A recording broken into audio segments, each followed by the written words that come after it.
Now that we know what happens to the ego I when we meditate, as opposed to when we are waking or we are in sleep or dreaming, I want to talk about a very important aspect of meditation. It is as important as what we just discussed. Also, it is one of the least talked about because it is so obscure. It's very difficult to talk about what I want to talk about. Even as I think about how to talk about it, I am in a state of confusion myself. I want you to take a look at the diagram on your right and below. You will notice that it's the same block diagram that I used since the beginning of this chapter. However, in this one, I have removed the red blotch of the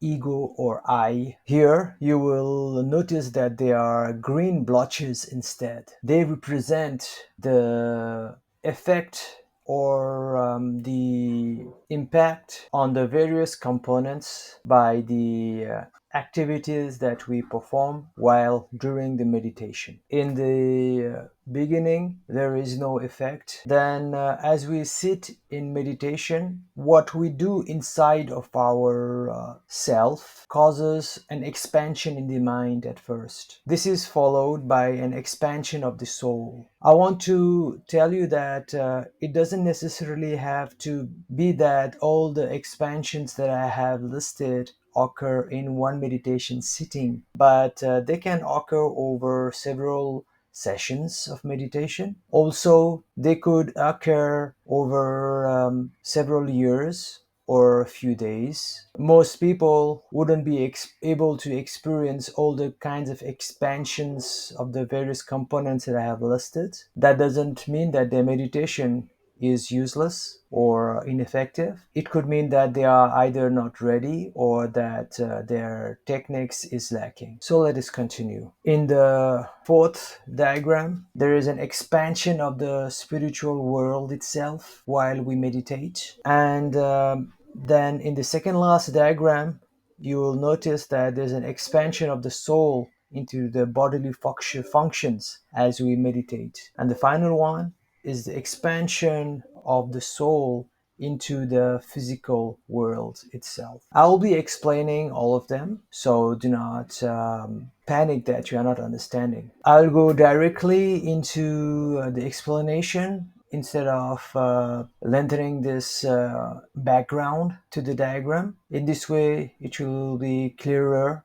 and I will chip in my explanation on the way. So, when we shut our eyes and begin our meditation using whatever technique you know or you have been taught, at the beginning, as I described earlier in the state of meditation awareness, your connection with the physical world will be stopped, and instead, you will start to feel the soul. At that point, nothing much is happening. Some people just feel the breath and the resulting peaceful feeling. Some people, as we discussed earlier, might be tormented by overwhelming thoughts and feelings. Yet others might be annoyed by the inability to sit straight or to fold their legs. But at this particular initial stage, nothing is happening and you are just touching the soul. There is something that happens here. You feel good. You feel that there is something bigger, greater, more magical. You wish that you could know more about it. That is only if you could bear the pain of shutting off your senses to the physical world for some more minutes. But if you do, then the next effect of meditation manifests. So, if you are able to survive the first 5 minutes, then your mind begins to expand. What this means is that you will be able to think more sharply and experience your feelings more accurately. By using the correct techniques for you at that particular time, of your life. You can expand your mind by trying to observe your thoughts as well as your feelings. So the idea here is to be the observer and let your thoughts and minds grow without you disrupting them. So what happens is that as you are sitting with your eyes closed, the eyes of your soul or your spiritual sight, as we have discussed earlier, begin to widen. You are seeing the thoughts and the interaction with the feelings. You are seeing the feelings and their interaction with thoughts. It's like watching the universe from a telescope on Earth. Some thoughts leading to other thoughts, then leading to other thoughts, and then the whole cluster of thoughts collapsing on themselves and disappearing. And then there are waves or clouds or clusters of feelings that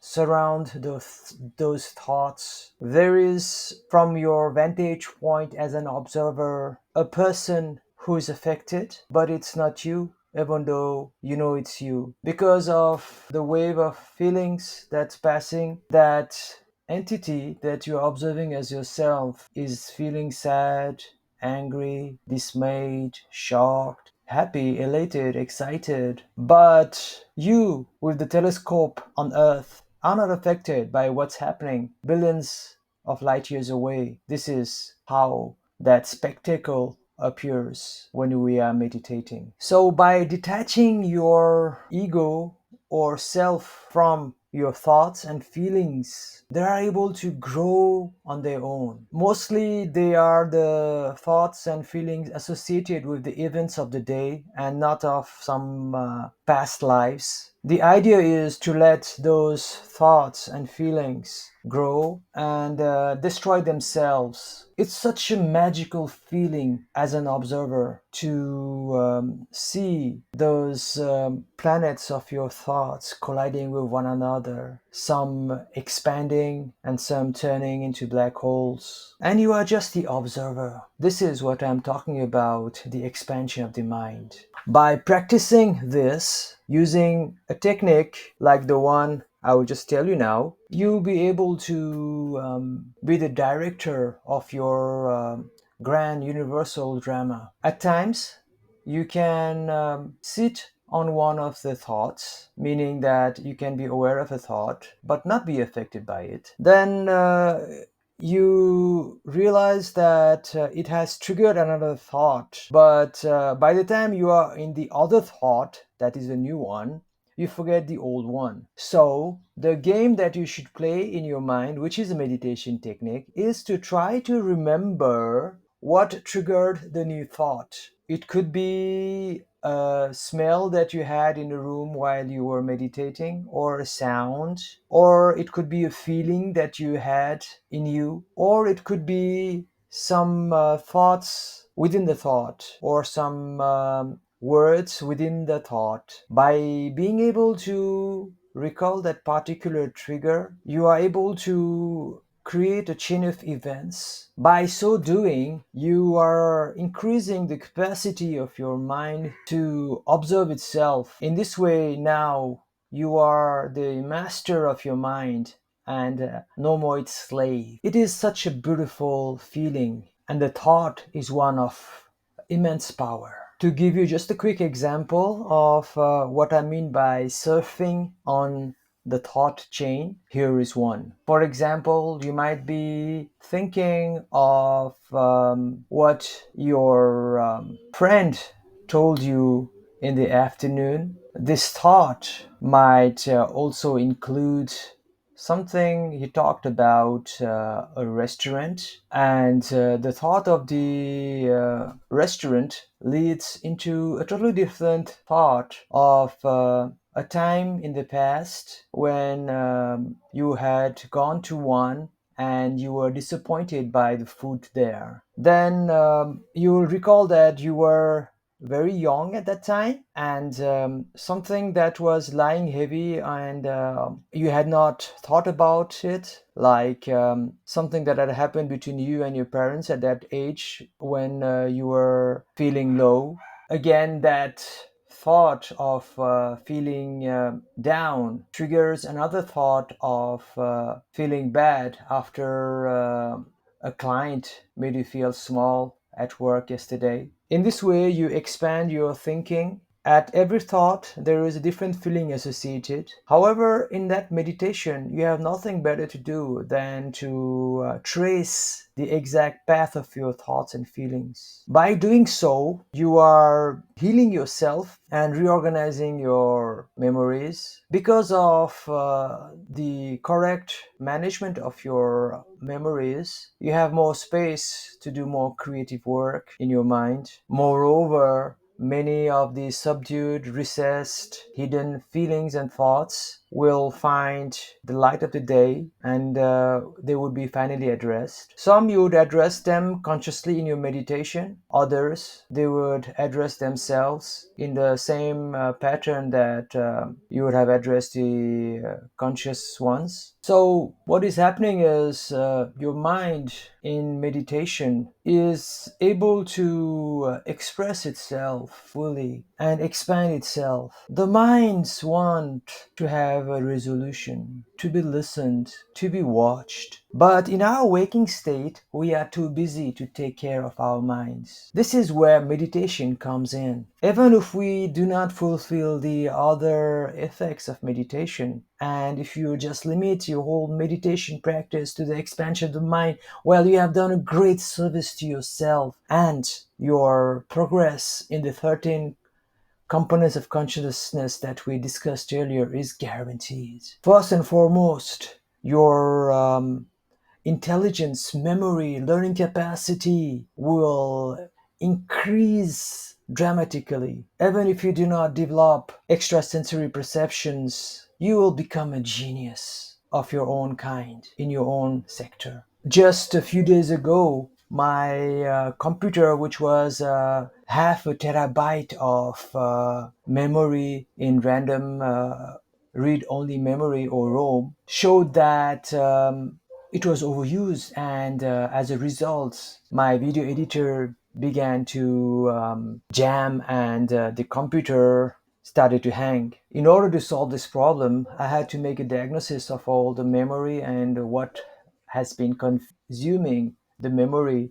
Half a terabyte is a huge number, and I was just wondering what was taking up so much memory. So I downloaded another app which helps me diagnosis where the memory is being consumed. And finally, I found out that it was my own video editor which was consuming the memory. So I began to systematically delete the memory and save what I needed to save, reorganize. In this way, by letting go of all the things that I didn't need anymore, I created around 300 gigabytes free memory now, so there is no more problems, and my system works smoothly. The same holds true with the mind. You have to clean up your thoughts and feelings inside, and meditation is the best way for you to do that. And I have called this process the expansion of the mind. Now that you have understood a very important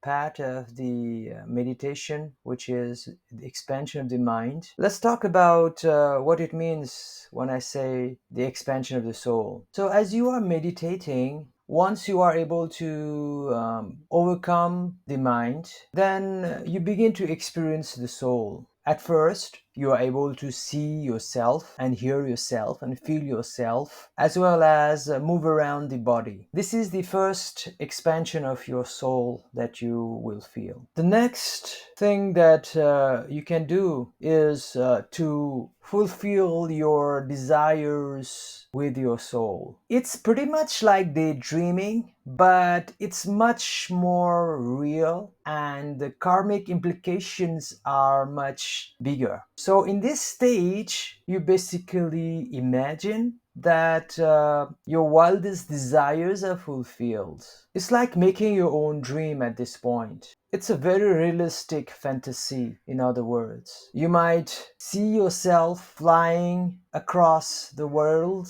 or just walking in your dream destination. You might also see yourself with your romantic interest doing whatever you feel like. You might be communicating with a loved one who is now dead. If you are angry with the person, you might be thinking of harming that person in your imagination. So, in meditation, do not refrain yourself. You might be confused whether this is a work of your mind or of your soul. However, in the diagram, you will notice that there's interaction between the mind and the soul, and most of it is operating from that level. However, when we just sit down and daydream, then the soul is not affected. But in our meditation, the soul is affected and is involved. Next, you can use your soul as a telecommunication device to communicate with people dead or alive, send messages, receive messages. At the beginning, all those things might seem just your illusion, but they do you no harm. In addition, such actions by your soul are necessary because so much karma is bottled up in you that you wish you had done but you could not do. So basically, unleash yourself and let your soul expand.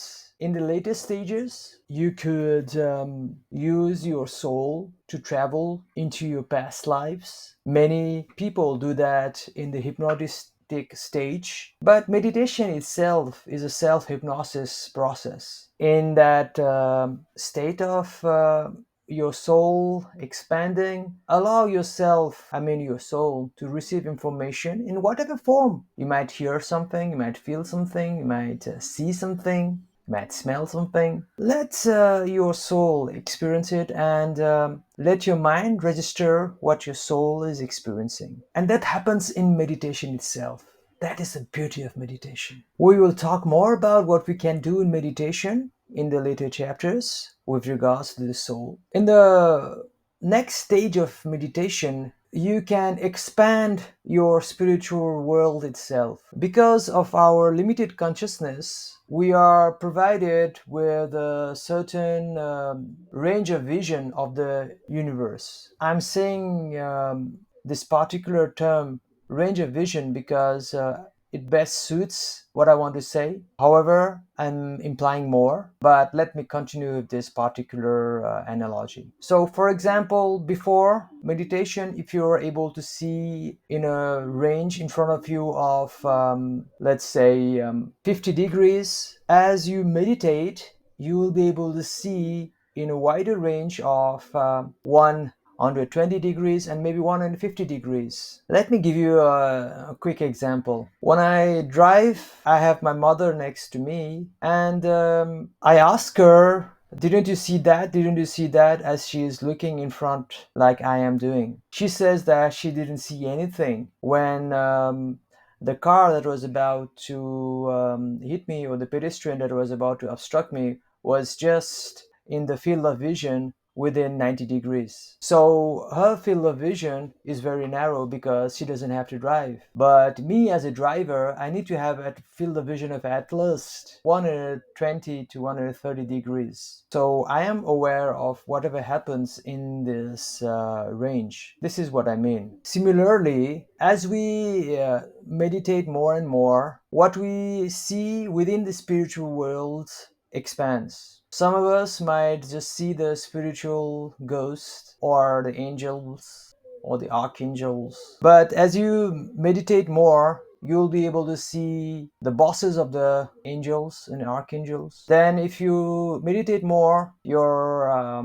field of vision will expand and you'll be able to see the boss of the boss of the boss, and so on. When I teach the students in grade 11 and 12, they complain about certain rules, like why they have to cut their hair when they come to school. For them, they just see the rule, but they do not see the reason the rule was made. Moreover, they do not see the implication if the rule is not followed. So when we are older, we are able to extrapolate why a certain rule was made and what its effect is and what are its limitations. For example, the rule of why the students have got to cut their hair at school and college would be that they would be distracted and focus on their hair instead of their studies. That's a pretty good reason. Moreover, it's good practice for future professionals to have the habit of being well groomed, which is very necessary for success in any type of career except arts and the like, where the wilder in fashion you are and looks you are, the better it is. Anyways, back to our topic. So, if you are able to meditate more, your field of vision of the spiritual world will expand eventually to the core teachings that is available in many of the scriptures. So what you are studying as a theory and some dogma will suddenly be experienced as something real. It's like somebody who had been told that there are oceans far away and he just had a conceptual nature of a body of water. Then that person is now face to face with the ocean. He experiences what he had studied in real. So the same occurs with the spiritual world. Now, what you will see as your spiritual world expands is very private and unique. Unfortunately, you will not be revealed everything. Ultimately, the curtains are held by the ascended masters, which we have talked about earlier. They will choose how much you will see. That said, they will show you many times false interpretation or pictures of the spiritual world just to misguide you and to test you. So you shouldn't believe everything you see even in the spiritual world, because much of it is a result of your wild imagination and the trickery of the ascended masters to test you. Moreover, you should be able to drop temporary stages and transits in the expansion of your spiritual world.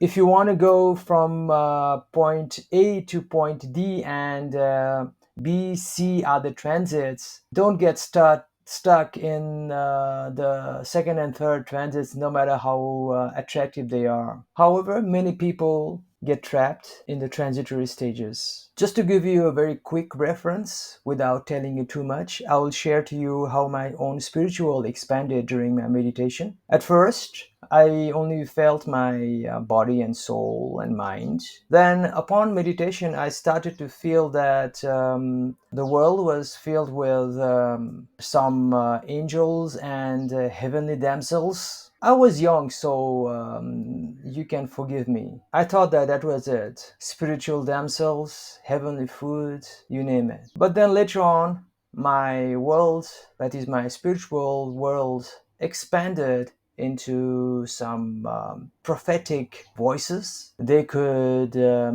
prophesize the future. So I was stuck with those entities who wanted to tell me the future. By the way, many of them were seriously wrong and flawed. Why? Well, this is because they were in the lower rung of the hierarchy of the ascended masters or divine spiritual entities. It's like the guard in the presidential palace leaking some policy changes. He heard something, but by the time he's shouting what he heard, the president would have changed his mind and brought in a new policy. So it's something like that. Then afterwards, my spiritual world expanded into forces that was akin to the pull and push that closely, very highly resembles what I had read in the Bhagavad Gita about the three meta motivators. And then again, my spiritual world opened up to new sides of my own identity and learnings that I had to gain, that I had to distribute. And so it went on and on.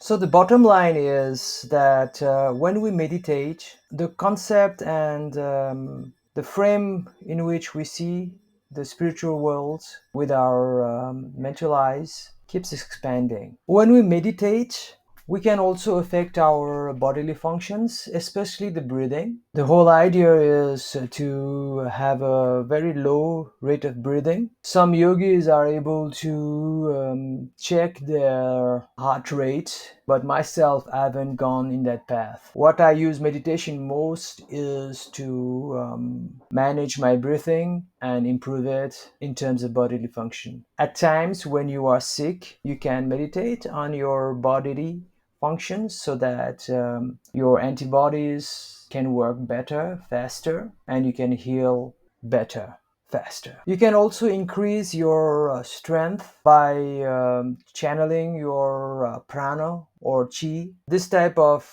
meditation is practiced by those who do martial arts. You can even increase your tolerance to pain through meditation. Again, I'm not so much into this particular aspect of meditation, as you might have noticed by the shortness of my description in this particular subsection. Another interesting aspect of meditation is that while your eyes are closed, you can try to bring some changes in the physical world around you. I've tried that sometimes, but it's not my favorite use of the meditation time. You can meditate, close your eyes, and at the same time, leave your body again at first by your imagination and go and talk to somebody that you want to, or at least be near that person. Also, you can try to move stuff or to stop things. That is not impossible, and many meditators are known to have achieved that state. Again, this is not my specialty, and I haven't done much work on that, but I needed to mention it because it is possible, and you should know about it. The effect of meditation is most visible and effective on electronic devices because the force required to bring damage or change in them is so little.